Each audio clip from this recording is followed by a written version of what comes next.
Should we be worried about Arch Manning? We're just 2 games into Arch's first season as the full-time starter at Texas, and it's already been one of the most closely watched storylines in football. It's also been one of the most polarizing storylines in football. When we look at his stats, there's a lot of fluctuation, and then when you look at the opinions of people that are watching Arch Manning right now, there's also a lot of fluctuation.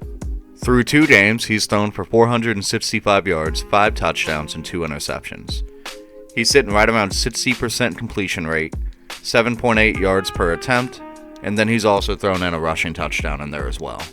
In theory, we can technically throw out Game 1. Ohio State is one of the best defenses in the country. Arch finished 17 for 30, 170 yards, 1 touchdown, and an interception.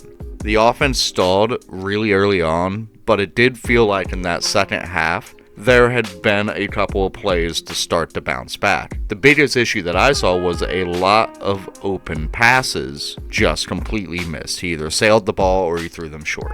But then comes week 2. I know that I watched this game, and I know that a lot of people that I know watched this game because we wanted to see, was it an Ohio State problem or was it an Arch Manning problem?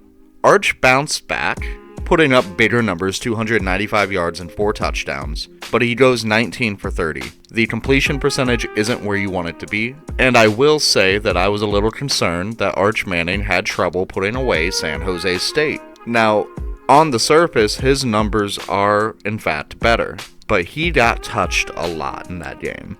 When he goes to play against an SEC defense like a Georgia or an LSU, he might not make it out of that game. Now, the good news is clear. Arch bounces back. He didn't fold after the Ohio State game, he did respond. That resilience matters. He's also proven he has some big playability. He has a nice deep ball, and his ability to extend plays with his legs are tools that you can't teach. Maybe the most impressive thing? His composure outside of the football field. Game went on. How would you assess your play and kind of the growth that you got from this? Yeah, ultimately not good enough. Obviously, you don't want to start off the season 0-1. They're a good team, but I thought we beat ourselves a lot, and that starts with me, and I got to play better for us to win. Can't wait till the second half to kind of get things going. He knows that the spotlight's on him. He knows that the Manning name carries weight, and he's owning up to the mistakes instead of trying to hide from them. But don't get me wrong, there are still red flags. The inconsistency is obvious. Against better defenses, he struggled to get into rhythm.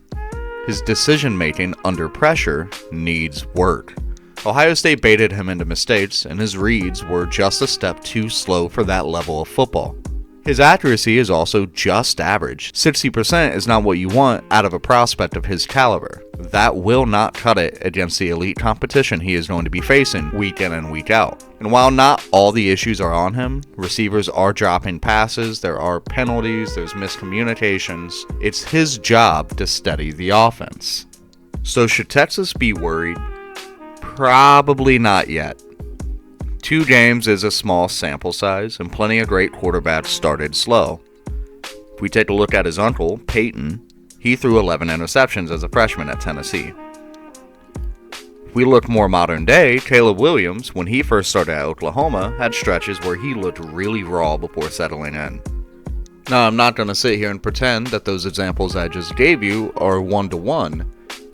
Both of those players were much younger than Arch. Both were freshmen. Arch Manning is in his 3rd year under Sarkisian's system. You would hope that there's a little bit more growth by now, but I'm going to remain optimistic for the time being. The big takeaway should be that Arch has already showed that he can adjust. He is a resilient player. The jump from week 1 to week 2 somewhat proves that, albeit week 2 against much weaker competition. If he can keep stacking improvement, the tools are all there for him to develop into one of the best quarterbacks in the country. We just need to see it happen. Arch Manning isn't close to being a finished product yet. Maybe the hype made people think that he would walk in and dominate instantly. People were talking about how he was the Heisman favorite before the season, potentially a top draft pick. That's probably not realistic. What matters is that he does have talent, he has the mentality, and he has the opportunity to grow. So should we be worried? Not yet. But if the week 1 version of Arch shows up again once Texas hits the tough stretch of their schedule, the criticism is only going to get louder. For now, all eyes are on Arch Manning, both on the field and off the field, in commercials, on ESPN, in video games. All the eyes are looking at Arch to see if he can become not just good, but legendary. Thanks guys for tuning in to another Spotlight with the Dynasty Blueprint. I hope to see y'all again. Please like and share this video, and let's watch some college football.